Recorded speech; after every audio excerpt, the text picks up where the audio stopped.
promised that she might become a nun after she had borne 3 children. Ryonin assented. Before she was 25, she had accomplished this condition. Then her husband and relatives could no longer dissuade her from her desire. She shaved her head, took the name of Ryonin, which means to realize clearly, and started on her pilgrimage. She came to the city of Edo and asked Tetsugyu to accept her as a disciple.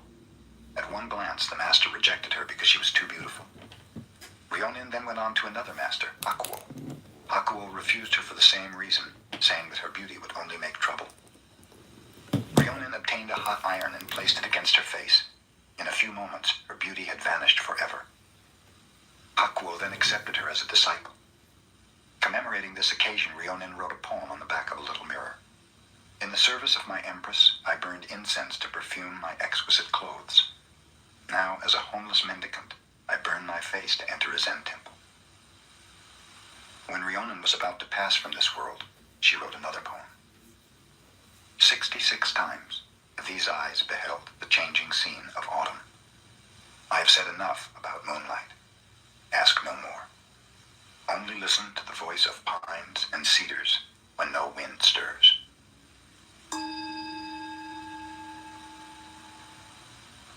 The cook monk, Dairyo, at Bankai's monastery decided that he would take good care of his old teacher's health and give him only fresh miso, a paste of soybeans mixed with wheat and yeast that often ferments.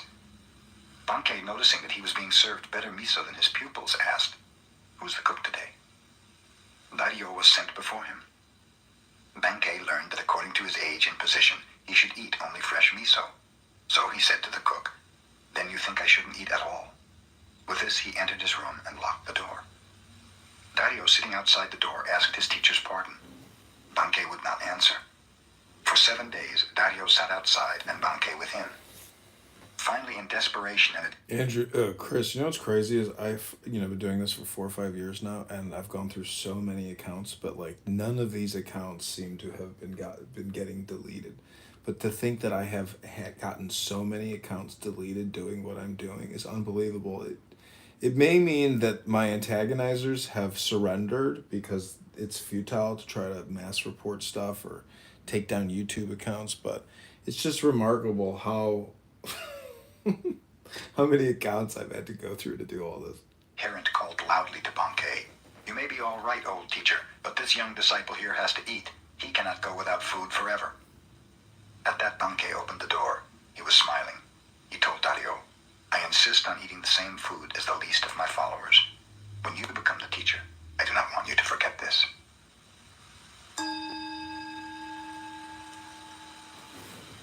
A student of Tendai, a philosophical school of Buddhism, came to the Zen abode of Gasan as a pupil. When he was departing a few years later, Gasan warned him, "Studying the truth speculatively is useful as a way of collecting preaching material. But remember that unless you meditate constantly, your light of truth may go out."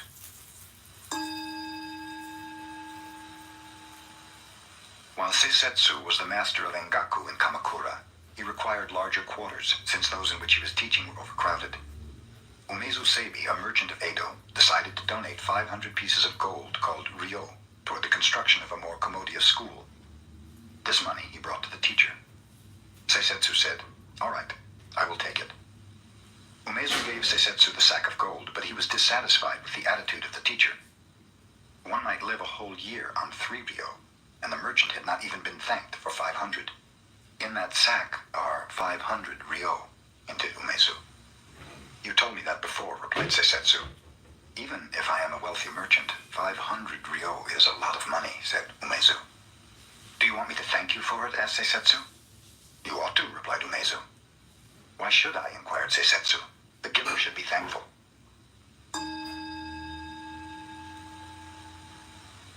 Taiko, a warrior who lived in Japan before the Tokugawa era, studied Chan no Yu, tea etiquette, with Sen no Rikyu, a teacher of that aesthetical expression of calmness and contentment. Taiko's attendant warrior, Keito, interpreted his superior's enthusiasm for tea etiquette as negligence of state affairs, so he decided to kill Sen no Rikyu. He pretended to make a social call upon the tea master and was invited to drink tea. The master, who was well skilled in his art, saw at a glance the warrior's intention, so he invited Keito to leave his sword outside before entering the room for the ceremony, explaining that Cha no Yu represents peacefulness itself. Kato would not listen to this. I am a warrior, he said. I always have my sword with me. Cha no Yu or no Cha no Yu, I have my sword. Very well. Bring your sword in and have some tea, consented Sen no Rikyu. The kettle was boiling on the charcoal fire. Suddenly, Sen no Rikyu tipped it over. Hissing steam arose, filling the room with smoke and ashes. The startled warrior ran outside. The tea master apologized. It was my mistake. Come back in and have some tea. I have your sword here covered with ashes, and will clean it and give it to you. In this predicament, the warrior realized he could not very well kill the tea master, so he gave up the idea.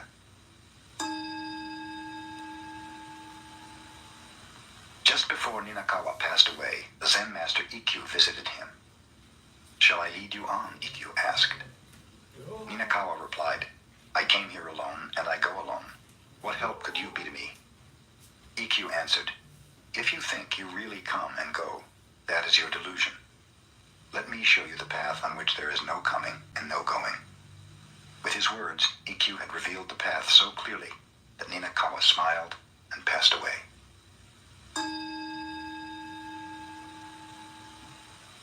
A soldier named Nobushige came to Hakuin and asked, is there really a paradise and a hell? Who are you? Inquired Hakuin. I am a samurai, the warrior replied. You, a soldier? Exclaimed Hakuin. What kind of ruler would have you as his guard? Your face looks like that of a beggar.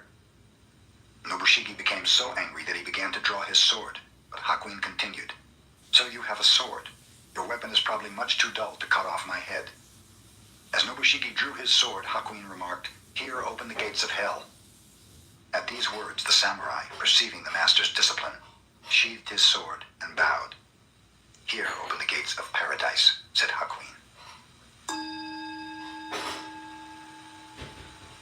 A merchant bearing 50 rolls of cotton goods on his shoulders stopped to rest from the heat of the day beneath a shelter where a large stone Buddha was standing. There he fell asleep, and when he awoke, his goods had disappeared. He immediately reported the matter to the police. A judge named Ooka opened court to investigate. That stone Buddha must have stolen the goods, concluded the judge. He is supposed to care for the welfare of the people, but he has failed to perform his holy duty. Arrest him. The police arrested the stone Buddha and carried it into court. A noisy crowd followed the statue, curious to learn what kind of sentence the judge was about to impose. When Ooka appeared on the bench, he rebuked the boisterous audience. What right have you people to appear before the court laughing and joking in this manner? You are in contempt of court and subject to a fine and imprisonment. The people hastened to apologize. I shall have to impose a fine on you, said the judge, but I will remit it, provided each one of you brings one roll of cotton goods to the courts within 3 days. Anyone failing to do this will be arrested. One of the rolls of cloth which the people brought was quickly recognized by the merchant as his own, and thus the thief was easily discovered. The merchant recovered his goods, and the cotton rolls were returned to the people. Are you dreaming of a way to earn money on your own terms without starting a business? Create a clubhouse account and talk about a podcast every day. Once a division of the Japanese army was engaged in a sham battle, and some of the officers found it necessary to make their headquarters in Gasan's temple. Gasan told his cook, let the officers have only the same simple fare we eat. This made the army men angry, as they were used to very deferential treatment. One came to Gasan and said, who do you think we are? We are soldiers, sacrificing our lives for our country. Why don't you treat us accordingly? Gasan answered sternly, who do you think we are? We are soldiers of humanity, aiming to save all sentient beings.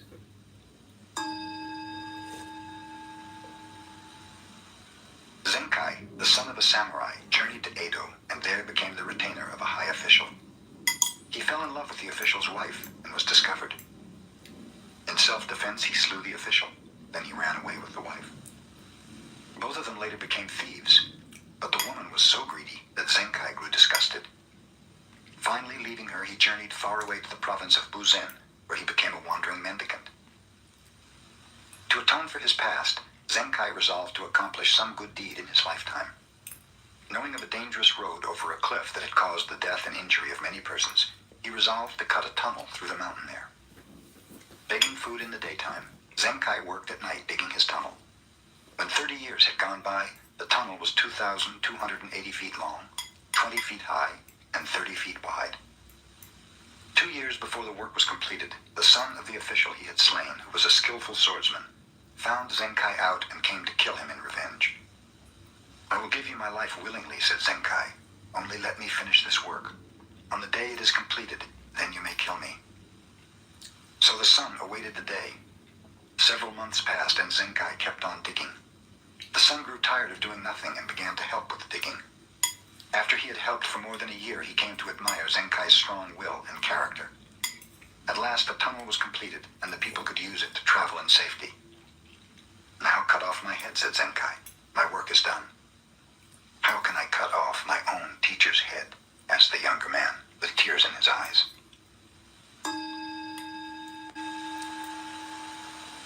A great Japanese warrior named Nobunaga decided to attack the enemy, although he had only 1/10 the number of men the opposition commanded.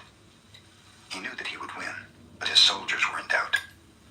On the way, he stopped at a Shinto shrine and told his men, "After I visit the shrine, I will toss a coin. If heads comes, we will win. If tails, we will lose. Destiny holds us in her hand." Nobunaga entered the shrine and offered a silent prayer. He came forth and tossed a coin. Heads appeared. His soldiers were so eager to fight that they won their battle easily. "No one can change the hand of destiny," his attendant told him after the battle. "Indeed not," said Nobunaga, showing a coin which had been doubled, with heads facing either way. Gasan instructed his adherents one day, "Those who speak against killing and who desire to spare the lives of all conscious beings are right. It is good to protect even animals and insects. But what about those persons who kill time? What about those who are destroying wealth and those who destroy political economy? We should not overlook them. Furthermore, what of the one who preaches without enlightenment? He is killing Buddhism."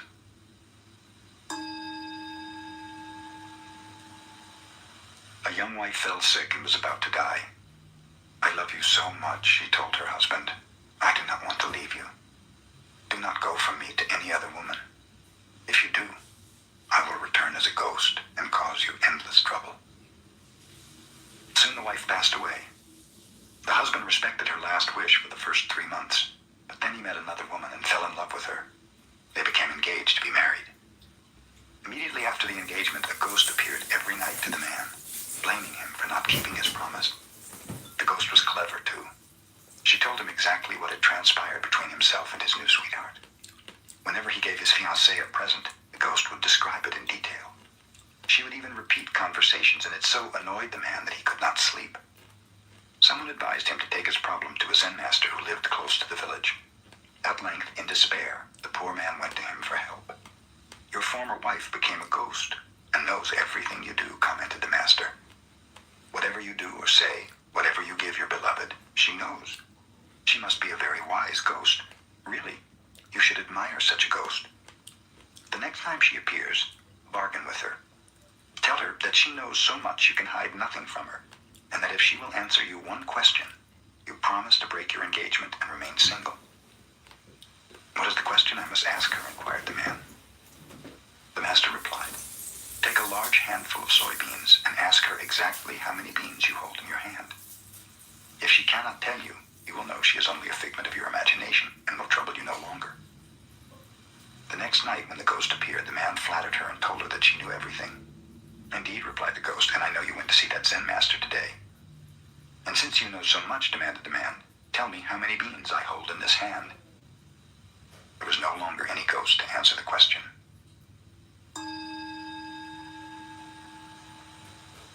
Yamaoka Teshu was a tutor of the emperor.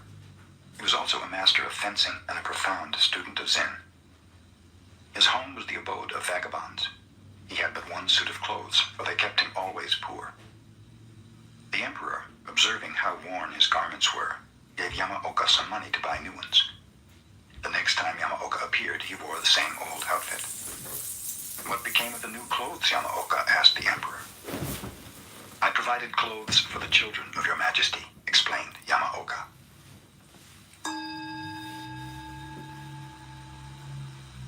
In modern times, times a great deal of nonsense is talked about masters and disciples, and about the inheritance of a master's teaching by favorite pupils, entitling them to pass the truth on to their adherents. Of course, Zen should be imparted in this way from heart to heart, and in the past it was really accomplished. Silence and humility reigned rather than profession and assertion. The one who received such a teaching kept the matter hidden even after 20 years. Not until another discovered through his own need that a real master was at hand was it learned that the teaching had been imparted. And even then the occasion arose quite naturally, and the teaching made its way in its own right. Under no circumstance did the teacher even claim, "I am the successor of so-and-so." Such a claim would prove quite the contrary. The Zen master Munan had only one successor. His name was Shoju. After Shoju had completed his study of Zen, Munan called him into his room. "I'm getting old," he said, "and as far as I know, Shoju, you are the only one who will carry on this teaching. Here's a book. It has been passed down from master to master for 7 generations. I also have added many points according to my understanding. The book is very valuable, and I'm giving it to you to represent your successorship." "If the book is such an important thing, you had better keep it," Shoju replied. "I received your Zen without writing, and I'm satisfied with it as it is." "I know that," said Munan. "Even so, this work has been carried from master to master for 7 generations, so you may keep it as a symbol of having received the teaching. Here." The two happened to be talking before a brazier. The instant Shoju felt the book in his hands, he thrust it into the flaming coals. He had no lust for possessions. Munan, who never had been angry before, yelled, "What are you doing?" Shoju shouted back, "What are you saying?" After Kakuwa visited the emperor, he disappeared and no one knew what See, became of him. Chris, He was the first Japanese. Clown House is technically a Zen game. It's a word game, but I'm really trying to fuck with people on this app, as you can see, because Hey, John, I have to say, like, that last short story from, like, the Zen, audiobook, oh my goodness, really good. Really, Yeah. really good. Yeah. Cracked me up. I know. What are you doing? It's funny. It's funny. Yeah, and it's very yeah. smart. Japanese to study Zen in China, but since he showed nothing of it, save one note, he is not remembered for having brought Zen into his country. Kakuwa visited China and accepted the true teaching. He did not travel while he was there. Meditating constantly, he lived on a remote part of a mountain. Whenever people found him and asked him to preach, he would say a few words and then move to another part of the mountain where he could be found less easily. The emperor heard about Kakuwa when he returned to Japan and asked him to preach Zen for his edification and that of his subjects. Kakuwa stood before the emperor in silence. He then produced a flute from the folds of his robe and blew one short note. Bowing politely, he disappeared.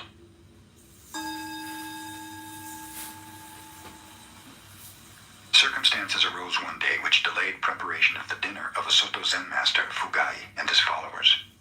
In haste, the cook went to the garden with his curved knife and cut off the tops of green vegetables, chopped them together, and made soup, unaware that in his haste he had included part of a snake in the vegetables. The followers of Fugai thought they never had tasted such a good soup. But when the master himself found the snake's head in his bowl, he summoned the cook. "What is this?" he demanded, holding up the head of the snake. "Oh, thank you, master," replied the cook, taking the morsel and eating it quickly.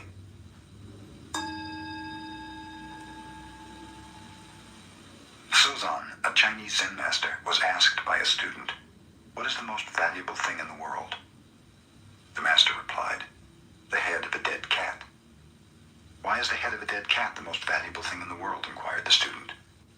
Sozan replied, "Because no one can name its price."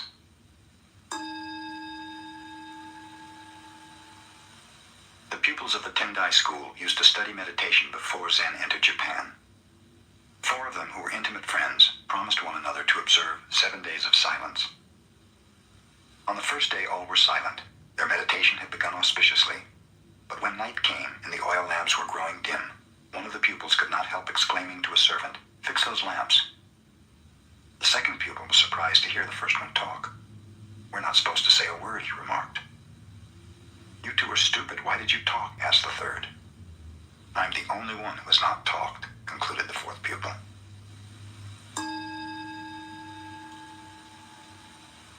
The Zen pupils take a vow that even if if they are killed by their teacher, they intend to learn Zen. Usually they cut a finger and seal their resolution with blood. In time, the vow has become a mere formality, and for this reason, the pupil who died by the hand of Aikido was made to appear a martyr. Aikido had become a severe teacher. His pupils feared him. One of them on duty striking the gong to tell the time of day missed his beats when his eye was attracted by a beautiful girl passing the temple gate. At that moment, Aikido, who was directly behind him, hit him with a stick, and the shock happened to kill him. The pupil's guardian, hearing of the accident, went directly to Aikido. Knowing that he was not to blame, he praised the master for his severe teaching. Aikido's attitude was just the same as if the pupil were still alive.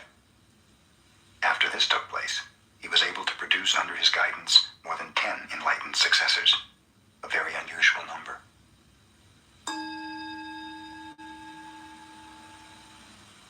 Ryokan devoted his life to the study of Zen. One day he heard that his nephew, despite the admonitions of relatives, was spending his money on a courtesan. Inasmuch as the nephew had taken Ryokan's place in managing the family estate and the property was in danger of being dissipated, the relatives asked Ryokan to do something about it. Ryokan had to travel a long way to visit his nephew, whom he had not seen for many years. The nephew seemed pleased to meet his uncle again and invited him to remain overnight. All night, Ryokan sat in meditation. As he was departing in the morning, he said to the young man, "I must be getting old. My hand shakes, so will you help me tie the string of my straw sandal?" The nephew helped him willingly. "Thank you," finished Ryokan. "You see, a man becomes older and feebler day by day.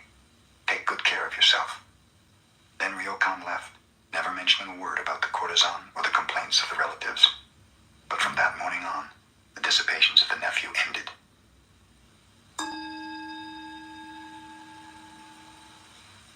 A Zen student came to Bankei and complained, "Master, I have an ungovernable temper. How can I cure it?" "You have something very strange," replied Bankei. "Let me see what you have." "Just now I cannot show it to you," replied the other. "When can you show it to me?" asked Bankei. "It arises unexpectedly," replied the student. Then concluded Bankei, "It must not be your own true nature. If it were, you could show it to me at any time. When you were born, you did not have it, and your parents did not give it to you. Think that over."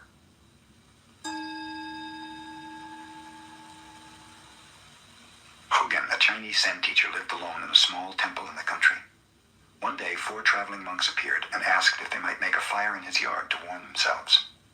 While they were building the fire, Hogan heard them arguing about subjectivity and objectivity. He joined them and said, "There is a big stone. Do you consider it to be inside or outside your mind?"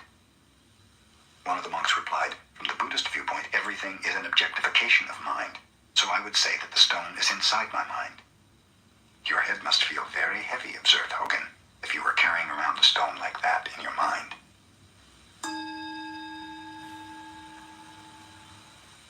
A rich man asked Sengai to write something for the continued prosperity of his family so that it might be treasured from generation to generation.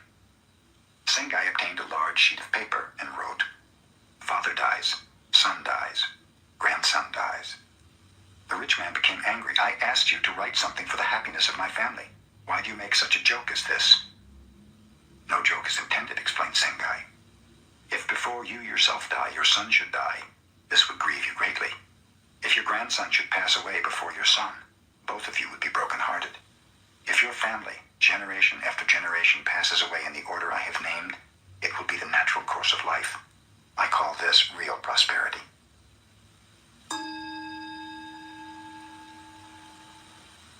A woman of Nagasaki named Kame was one of the few makers of incense burners in Japan. Such a burner is a work of art to be used only in a tea room or before a family shrine. Kame, whose father before her had been such an artist, was fond of drinking.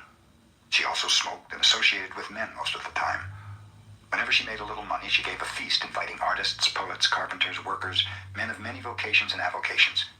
In their association, she evolved her designs. Kame was exceedingly slow in creating, but when her work was finished, it was always a masterpiece. Her burners were treasured in homes whose womenfolk never drank, smoked, or associated freely with men. The mayor of Nagasaki once requested Kame to design an incense burner for him. She delayed doing so until almost half a year had passed. At that time, the mayor, who had been promoted to office in a distant city, visited her. He urged Kame to begin work on his burner. At last, receiving the inspiration, Kame made the incense burner. After it was completed, she placed it upon a table. She looked at it long and carefully. She smoked and drank before it as if it were her own company. All day she observed it. At last, picking up a hammer, Kame smashed it to bits. She saw it was not the perfect creation her mind demanded.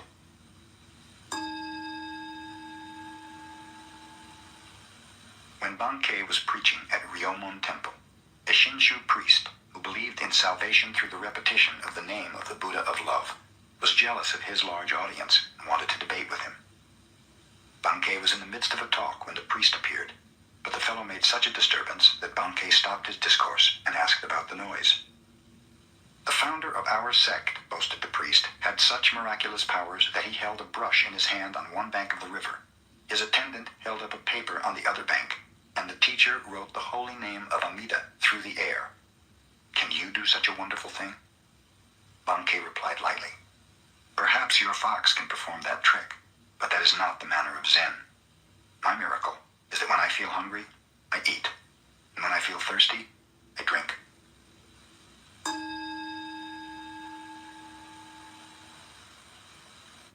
The following chaos could have been avoided by using TurboTax. It's tax season and I'm late to my tax appointment. The babysitter canceled last minute and I gotta take the little one with me.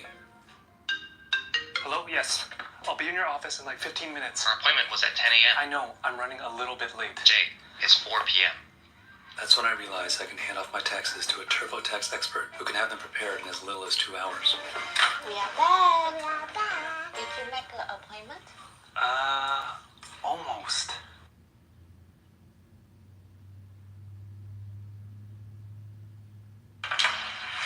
Want to turn hair loss into hair gains? With Hims, discover a range of prescription treatments in a variety of convenient forms, like the quick-drying 4-in-1 spray. Products are formulated with doctor-trusted ingredients, like finasteride and minoxidil, so you can stop hair loss and regrow hair in just 3 to 6 months for more confident hair days. Regain thicker, fuller hair now. Get started today at hims.com.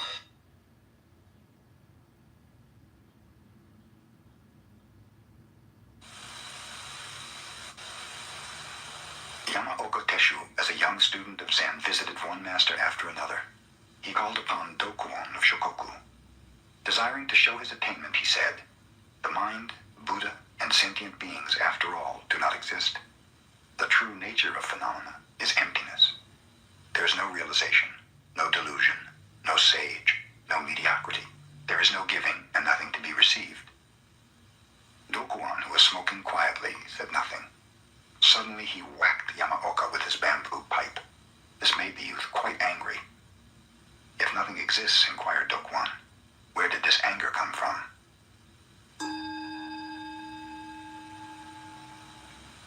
Hyakujo, the Chinese Zen master, used to labor with his pupils even at the age of 80, trimming the gardens, cleaning the grounds, and pruning the trees. The pupils felt sorry to see the old teacher working so hard, but they knew he would not listen to their advice to stop, so they hid away his tools. That day the master did not eat. The next day he did not eat, nor the next. He may be angry because we have hidden his tools, the pupils surmised. We had better put them back. The day they did, the teacher worked and ate the same as before. In the evening, he instructed them. No work, no food.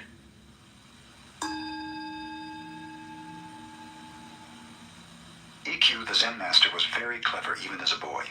His teacher had a precious teacup, a rare antique. EQ happened to break this cup and was greatly perplexed.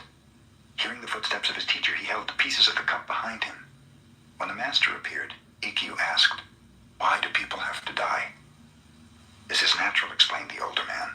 "Everything has to die and has just so long to live." EQ, producing the shattered cup, added, "It was time for your cup to die."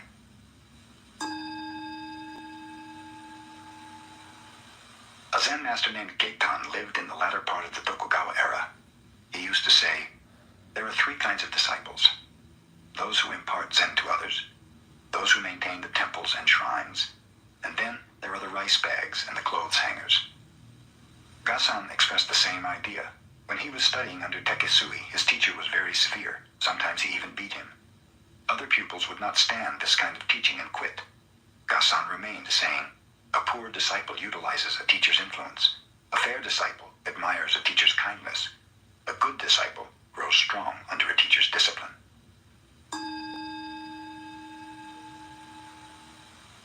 Zen teachers train their young pupils to express themselves. 2 Zen temples each had a child protege. One child going to obtain vegetables each morning would meet the other on the way. "Where are you going?" asked the one. "I'm going wherever my feet go," the other responded. This reply puzzled the first child, who went to his teacher for help. "Tomorrow morning," the teacher told him, "when you meet that little fellow, ask him the same question.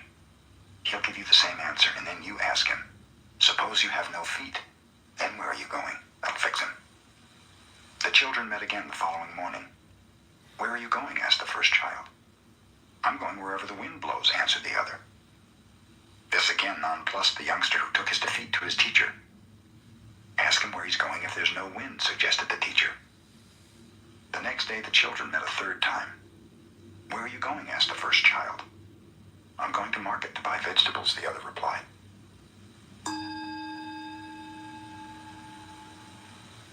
Tangen had studied with Sengai since childhood. When he was 20, he wanted to leave his teacher and visit others for comparative study, but Sengai would not permit this. Every time Tangen suggested it, Sengai would give him a rap on the head. Finally, Tangen asked an elder brother to coax permission from Sengai. This the brother did, and then reported to Tangen, "It is arranged. I have fixed it for you to start on your pilgrimage at once." Tangen went to Sengai to thank him for his permission. The master answered by giving him another rap. When Tangen related this to his elder brother, the other said, "What is the matter? Sengai has no business giving permission and then changing his mind. I'll tell him so." And off he went to see the teacher. "I did not cancel my permission," said Sengai. "I just wish to give him one last smack over the head, for when he returns he will be enlightened, and I will not be able to reprimand him again."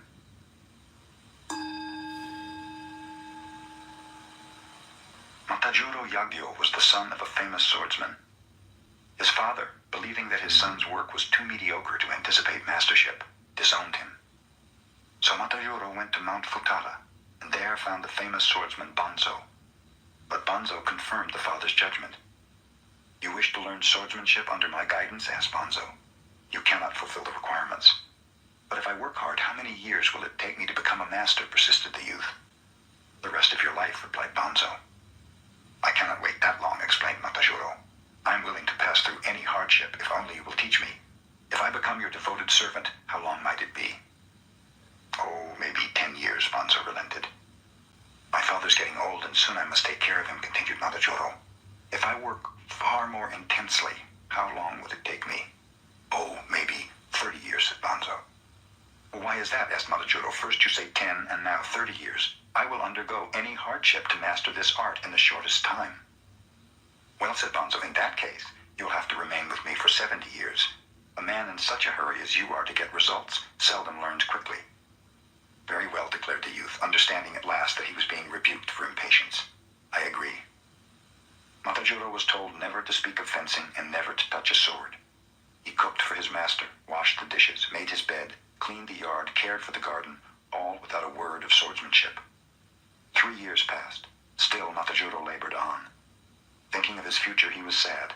He had not even begun to learn the art to which he had devoted his life. But one day Banzo crept up behind him and gave him a terrific blow with a wooden sword. The following day, when Matajuro was cooking rice, Banzo again sprang upon him unexpectedly. After that, day and night, Matajuro had to defend himself from unexpected thrusts. Not a moment passed in any day that he did not have to think of the taste of Banzo's sword. He learned so rapidly, he brought smiles to the face of his master. Matajuro became the greatest swordsman in the land.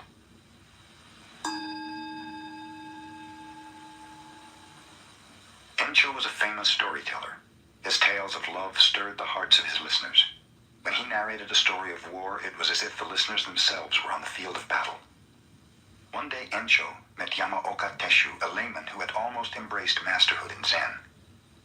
"I understand," said Yamaoka, "you are the best storyteller in our land, and that you make people cry or laugh at will. Tell me my favorite story of the Peach Boy. When I was a little tot, I used to sleep beside my mother, and she often related this legend. In the middle of the story, I would fall asleep. Tell it to me just as my mother did. Ensho dared not attempt to do this. He requested time to study. Several months later, he went to Yamaoka and said, "Please give me the opportunity to tell you the story." "Some other day," answered Yamaoka. Ensho was keenly disappointed. He studied further and tried again. Yamaoka rejected him many times. When Ensho would start to talk, Yamaoka would stop him, saying, "You're not yet like my mother." It took Ensho 5 years to be able to tell Yamaoka the legend as his mother had told it to him. In this way, Yamaoka imparted Zen to Ensho.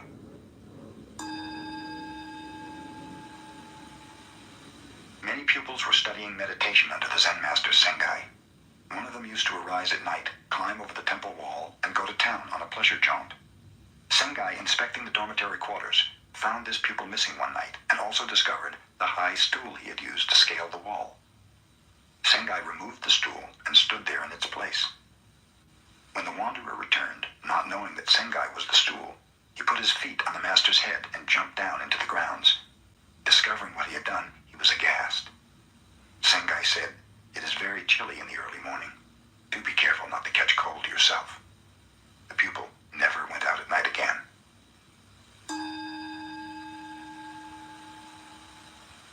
Basui wrote the following letter to one of his disciples who was about to die. "The essence of your mind is not born, so it will never die. It is not an existence which is perishable. It is not an emptiness which is a mere void. It has neither color nor form. It enjoys no pleasures and suffers no pain.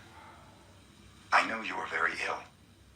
Like a good Zen student, you are facing that sickness squarely. You may not know exactly who is suffering, but question yourself. What is the essence of this mind? Think only of this. You will need no more. Covet nothing. Your end, which is endless, is as a snowflake dissolving in the pure air."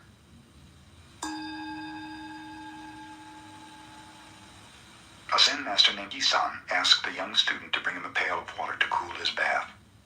The student brought the water, and after cooling the bath, threw onto the ground the little that was left over. "You dunce," the master scolded him. "Why didn't you give the rest of the water to the plants?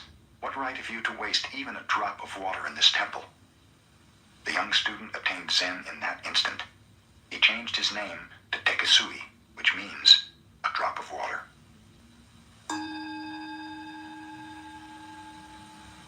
Tosui was the Zen master who left the formalism of temples to live under a bridge with beggars.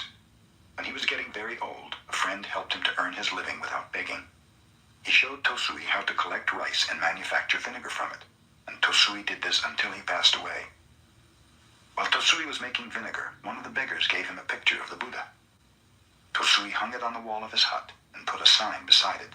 The sign read, "Mr. Amida Buddha, this little room is quite narrow.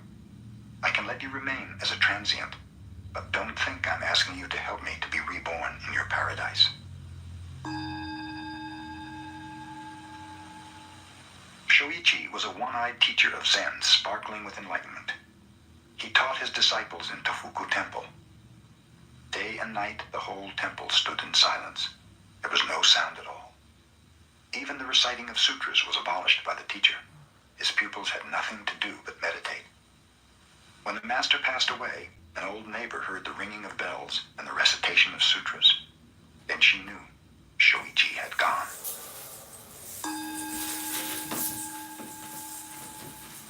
Buddha said, "I consider the positions of kings and rulers as that of dust motes. I observe treasures of gold and gems as so many bricks and pebbles. I look upon the finest silken robes as tattered rags. I see myriad worlds of the universe as small seeds of fruit, and the greatest lake in India as a drop of oil on my foot.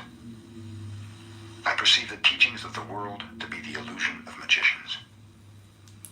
I discern the highest conception of emancipation as a golden brocade in a dream, and view the holy path of the illuminated ones as flowers appearing in one's eyes. I see meditation as a pillar of a mountain,